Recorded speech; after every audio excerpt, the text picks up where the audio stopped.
In the last spiritual antidote, we spoke about the mind and the emotions. Who's in control? I hope you gave it some thought. Who's in control? Is it your reflective mind or your impulsive emotions?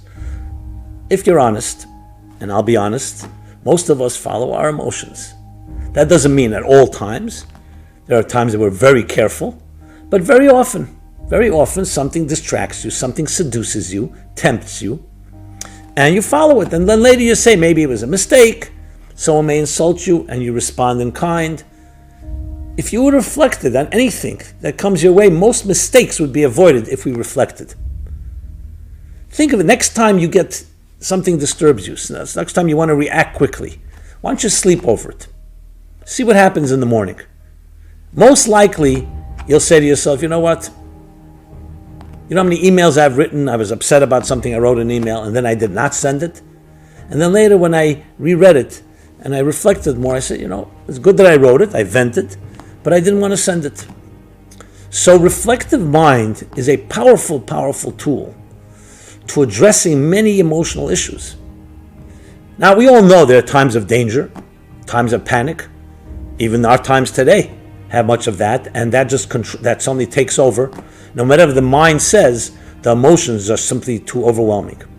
But that doesn't mean the mind and the cognitive part of your soul disappears. You need to give it attention. You need to let it speak at least. So that's a good beginning. If, for example, you're panicking for some reason, you feel you have symptoms, you feel you have a family member that's not well. So obviously we have to be concerned and do everything prudent and medical and so on. But emotionally and psychologically, you may be needed to be strong. If you become demoralized, you may not be able to make good decisions. You may not be able to give the courage necessary to help that person get through a weak point. It's like when you go, someone's lying in the hospital, they're not well, you want to visit them, you don't want to show them that you're just as weak as they are emotionally, even if you are weak, because you have to give them the strength. And I'm not talking about faking it, I'm talking about digging deeper and finding in yourself that resource. So the cognitive mind has a tremendous power, as a tremendous tool, especially in times like this, because it at least can give you a counter argument to an emotional, hysterical reaction and say, 1 second, let me think about it, or let me talk to an objective party and reflect. Find someone you can speak to.